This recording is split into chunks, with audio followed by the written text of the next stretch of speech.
Phùng Thiệu Phong và Triệu Lệ Dĩnh cùng đưa con trai đi chơi lễ Noel. Buổi chiều mùa đông ấy mang theo cái lạnh rất nhẹ, không bút giá, nhưng đủ để khiến người ta muốn bước chậm lại, hít thở sâu hơn và nhìn ngắm thế giới xung quanh kỹ hơn một chút. Thành phố đã bắt đầu khoác lên mình không khí Giáng sinh, những dải đèn vàng treo dọc theo con phố, cây thông lớn dựng ở quảng trường, tiếng nhạc Noel vang lên từ các cửa hàng, hòa lẫn trong tiếng người qua lại rộn ràng. Trong dòng người ấy, Phùng Thiệu Phong và Triệu Lệ Dĩnh cùng xuất hiện, mỗi người một bên, ở giữa là con trai họ nắm tay cả ba, bước đi với dáng vẻ háo hức của một đứa trẻ đang mong chờ một ngày đặc biệt, không có sự chuẩn bị cầu kỳ, cũng không có vẻ phô trương. Triệu Lệ Dĩnh mặc áo khoác dài màu sáng, quàng khăn len, gương mặt trang điểm rất nhẹ. Phùng Thiệu Phong chọn trang phục tối màu, đơn giản, nhưng ánh mắt lại mềm hơn thường ngày. Con trai họ khoác chiếc áo dày, đội mũ len đỏ, vừa đi vừa không ngừng quay đầu nhìn ngắm những món đồ trang trí lấp lánh xung quanh, đôi mắt sáng lên vì tò mò và thích thú. Ngay từ những bước đầu tiên, bầu không khí giữa ba người đã rất khác, không có khoảng cách dè chừng, cũng không có sự gượng gạo. Triệu Lệ Dĩnh thỉnh thoảng cúi xuống hỏi con có lạnh không, chỉnh lại khăn cho con. Phùng Thiệu Phong đi chậm hơn nửa bước, tay đặt hờ sau lưng con, như một thói quen bảo vệ rất tự nhiên. Cả ba giống như một gia đình bình thường giữa mùa lễ hội, hòa vào dòng người, không nổi bật nhưng lại mang theo cảm giác rất ấm. Con trai họ kéo tay ba mẹ về phía cây thông lớn ở quảng trường. Em ngước lên nhìn những quả cầu màu sắc treo lấp lánh, miệng không ngừng hỏi, cái này có thật không? Sao đèn lại sáng vậy? Ông già Noel có đến đây không? Triệu Lệ Dĩnh kiên nhẫn trả lời từng câu, đôi lúc mỉm cười vì những thắc mắc rất ngây thơ. Phùng Thiệu Phong đứng bên cạnh, lắng nghe, thỉnh thoảng thêm vào một câu đùa nhỏ khiến con trai bật cười. Khoảnh khắc ấy khiến nhiều người đi ngang qua cũng vô thức chậm lại, không phải vì nhận ra họ là người nổi tiếng, mà vì hình ảnh ấy quá đỗi đời thường. Một đứa trẻ hồn nhiên, một người mẹ dịu dàng, một người cha trầm lặng nhưng luôn ở đó. Giữa không khí lễ hội ồn ào, họ tạo nên một khoảng bình yên rất riêng. Ba người cùng nhau ghé vào một cửa hàng nhỏ bán đồ trang trí Giáng sinh. Con trai cầm lên một quả cầu tuyết, lắc nhẹ, tuyết giả rơi xuống lấp lánh. Em quay sang nhìn ba mẹ, ánh mắt đầy mong đợi. Triệu Lệ Dĩnh gật đầu, nhưng trước khi kịp nói gì, Phùng Thiệu Phong đã cúi xuống hỏi, con thích cái này à? Cậu bé gật đầu thật mạnh, anh mỉm cười, đặt món đồ vào giỏ, không cần suy nghĩ thêm. Triệu Lệ Dĩnh nhìn cảnh ấy, ánh mắt khẽ dao động, rồi lại nhanh chóng quay đi như không muốn để cảm xúc của mình lộ ra quá nhiều. Khi trời tối hơn, đèn trên phố sáng lên, không khí Noel càng rõ rệt. Họ mua một cốc sô-cô-la nóng, cùng nhau ngồi trên ghế dài ven đường. Con trai ngồi giữa, hai tay cốc, thổi nhẹ trong nguội. Phùng Thiệu Phong kéo áo khoác lại cho con, động tác rất chậm, rất cẩn thận. Triệu Lệ Dĩnh nhìn hai ba con, khóe môi cong lên thành một nụ cười rất khẽ, vừa ấm áp vừa man mác. Con trai bất chợt nói, hôm nay vui quá. Câu nói rất ngắn, nhưng khiến cả hai người lớn đều im lặng trong giây lát. Triệu Lệ Dĩnh đưa tay xoa đầu con, nhẹ nhàng đáp, vui là tốt rồi. Phùng Thiệu Phong không nói gì, chỉ gật đầu, nhưng ánh mắt anh dừng lại rất lâu trên gương mặt con trai. Trong khoảnh khắc ấy, có lẽ cả hai đều hiểu rằng niềm vui của con đôi khi đến từ những điều rất giản dị, được ở cạnh cả ba và mẹ, cùng nhau đi chơi, cùng nhau cười. Họ tiếp tục dạo bước, ghé xem một buổi biểu diễn đường phố nhỏ. Những giai điệu quen thuộc vang lên, trẻ con đứng xung quanh vỗ tay theo nhịp. Con trai họ cũng hòa vào đám đông, tay nắm tay mẹ, tay kia nắm tay ba, lắc lư theo tiếng nhạc. Phùng Thiệu Phong và Triệu Lệ Dĩnh đứng hai bên, nhìn con, rồi bất chợt nhìn nhau. Ánh mắt chạm nhau chỉ trong giây lát, không nói gì, nhưng đủ để hiểu rằng khoảnh khắc này rất quý giá. Khi buổi đi chơi sắp kết thúc, con trai đã bắt đầu mệt, nhưng vẫn không muốn về ngay. Em hỏi nhỏ, năm sau mình lại đi như vậy nữa nhé. Triệu Lệ Dĩnh hơi khựng lại, rồi mỉm cười, nếu có thời gian, mình sẽ đi. Phùng Thiệu Phong nhìn hai mẹ con, giọng trầm nhưng chắc, đi nữa, không phải lời hứa lớn lao, chỉ là một câu nói đơn giản, nhưng lại khiến con trai vui ra mặt. Trên đường về, gió lạnh hơn, nhưng trong lòng cả ba lại rất ấm. Con trai tựa đầu vào vai mẹ, mắt nhắm lại vì buồn ngủ. Phùng Thiệu Phong đi bên cạnh, bước chân chậm rãi, như không muốn phá vỡ sự yên tĩnh ấy. Triệu Lệ Dĩnh khẽ chỉnh lại tư thế cho con ngủ thoải mái hơn, rồi ngước nhìn những ánh đèn Noel đang dần lùi lại phía sau. Buổi đi chơi lễ Noel ấy không mang theo lời hứa về tương lai, cũng không cố gắng trả lời bất kỳ câu hỏi nào của người ngoài. Nó chỉ tồn tại như một ngày rất bình thường, nhưng lại đủ đầy. Đối với con trai họ, đó là một kỷ niệm ấm áp. Đối với Phùng Thiệu Phong và Triệu Lệ Dĩnh, đó là một khoảnh khắc để nhận ra rằng dù cuộc sống có thay đổi thế nào thì những giây phút bình yên bên con vẫn luôn là điều đáng trân trọng nhất. Và trong ánh đèn Giáng sinh rực rỡ của thành phố, ba người họ đã cùng nhau đi qua một buổi tối mùa đông, không ồn ào, không phô trương, nhưng đủ để khiến trái tim người trong cuộc lặng lẽ ấm lên rất lâu sau đó. Khi màn đêm phủ xuống hoàn toàn, Thành phố như khoác thêm một lớp áo mới lấp lánh, rực rỡ nhưng cũng rất dịu dàng. Những bông tuyết giả được phun nhẹ trước các trung tâm thương mại, trẻ con cười đùa chạy quanh, còn người lớn thì dừng lại chụp ảnh, lưu giữ khoảnh khắc cuối năm.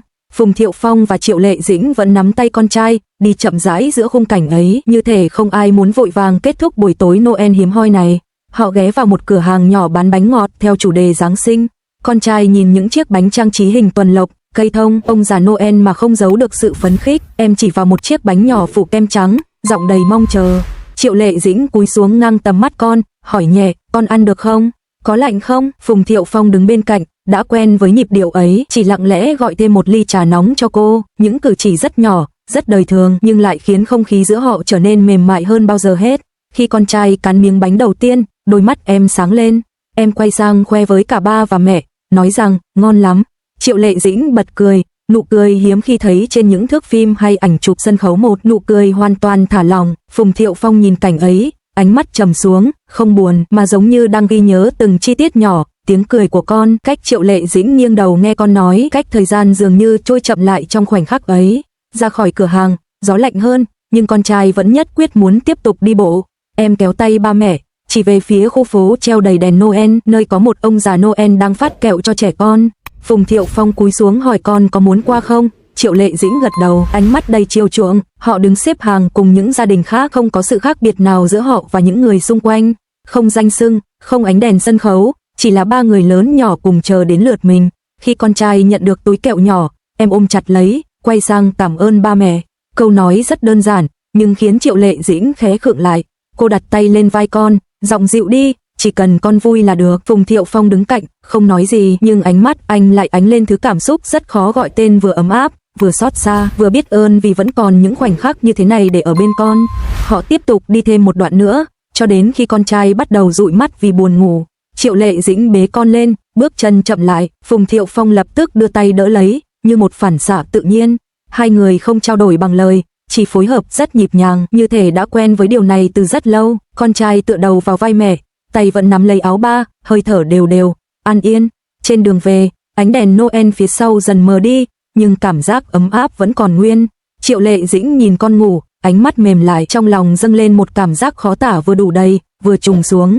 Phùng Thiệu Phong bước bên cạnh, giữ khoảng cách vừa phải, nhưng đủ gần để nếu cần, anh có thể đưa tay ra ngay lập tức. Buổi đi chơi lễ Noel ấy kết thúc rất nhẹ nhàng, không cao trào, không lời hứa hẹn lớn lao, nhưng chính sự bình dị ấy lại khiến nó trở nên đặc biệt. Đối với con trai họ, đó là một ngày tràn ngập niềm vui và ký ức đẹp. Đối với Phùng Thiệu Phong và Triệu Lệ Dĩnh, đó là một buổi tối để nhớ rằng dù cuộc sống có nhiều ngã rẽ, thì những khoảnh khắc họ cùng nhau vì con vẫn luôn có sức mạnh hàn gắn rất lớn. Và có lẽ, trong ánh đèn Noel đã tắt dần phía sau, cả ba người đều mang theo một cảm giác giống nhau. Giáng sinh năm nay không cần điều ước gì quá lớn, chỉ cần được đi bên nhau như thế này đã đủ ấm áp để nhớ rất lâu về sau. Khi xe dừng lại trước khu chung cư, đồng hồ đã chỉ sang một khung giờ muộn hơn, phố xá thưa người, nhưng ánh đèn trang trí Noel vẫn chưa tắt hẳn. Triệu Lệ Dĩnh nhẹ nhàng bế con xuống, sợ đánh thức giấc ngủ đang say. Phùng Thiệu Phong đi phía sau, tay giữ cửa, bước chân chậm rãi như sợ tiếng động lớn sẽ phá vỡ sự yên bình vừa có được. Không ai nói gì, nhưng bầu không khí giữa họ lại đầy ắp những điều chưa cần phải thốt thành lời. Trong thang máy, con trai khẽ cựa mình, mở mắt một chút rồi lại nhắm lại ngay. Em lẩm bẩm vài từ rất nhỏ, như đang mơ tiếp giấc mơ Giáng sinh còn dang dở. Triệu Lệ Dĩnh cúi đầu, áp má mình vào trán con, khẽ cười. Phùng Thiệu Phong đứng đối diện, nhìn hai mẹ con, ánh mắt mềm đi thấy rõ. Có lẽ trong khoảnh khắc ấy, anh nhận ra rằng, những năm tháng trôi qua dù có nhiều thay đổi thì hình ảnh này vẫn là điều anh trân trọng nhất. Về đến nhà, Triệu Lệ Dĩnh đặt con nằm xuống giường, kéo chăn lên cẩn thận. Phùng Thiệu Phong đứng ở cửa phòng, không bước vào hẳn, chỉ lặng lẽ quan sát. Căn phòng yên tĩnh đến mức có thể nghe thấy tiếng thở đều đều của đứa trẻ. Ngoài kia, tiếng nhạc Noel từ đâu đó vọng lại rất khẽ, như một dư âm xa xôi của buổi tối vừa qua. Triệu Lệ Dĩnh bước ra, khép cửa phòng lại, hai người đứng đối diện nhau trong phòng khách, khoảng cách không xa nhưng cũng đủ để cả hai cảm nhận rõ sự tồn tại của đối phương. Cô rót 2 cốc nước ấm, đặt một cốc trước mặt anh. Phùng Thiệu Phong khẽ gật đầu cảm ơn, tay cầm cốc nước, hơi ấm lan dần vào lòng bàn tay. Lâu rồi mới có một buổi tối như vậy. Triệu Lệ Dĩnh lên tiếng trước, giọng rất nhẹ như không muốn phá vỡ sự yên tĩnh. Phùng Thiệu Phong gật đầu, con vui, chỉ 2 từ ngắn gọn, nhưng lại chứa đựng rất nhiều cảm xúc. Với anh, chỉ cần thế là đủ. Họ ngồi xuống ghế sofa, không quá gần, cũng không quá xa. Ngoài cửa sổ, ánh đèn Noel hắt vào, tạo thành những vệt sáng mờ ảo trên sàn nhà. Triệu Lệ Dĩnh nhìn ra ngoài, nhớ lại từng khoảnh khắc của buổi tối, từ lúc con kéo tay họ chạy đến cây thông, đến khi con cười rạng rỡ vì nhận được túi kẹo nhỏ. Những hình ảnh ấy hiện lên rõ ràng, khiến lòng cô trùng xuống một cách rất dịu dàng.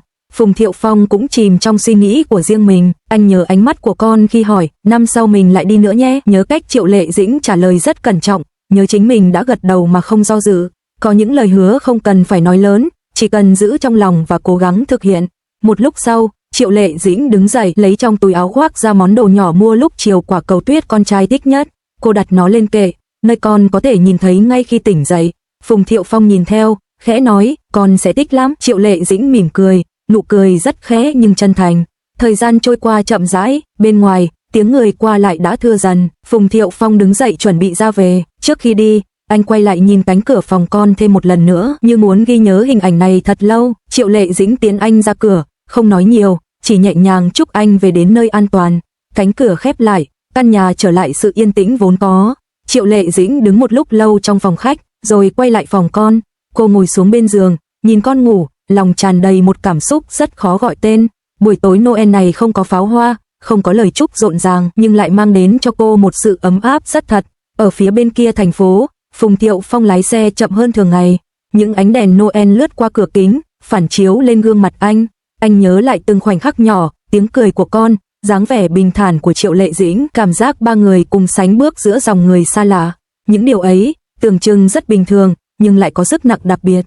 Đêm Giáng sinh dần trôi qua, để lại phía sau một ngày không quá ồn ào, nhưng đủ sâu để in dấu trong ký ức. Với con trai họ, đó là một kỷ niệm ngọt ngào của tuổi thơ.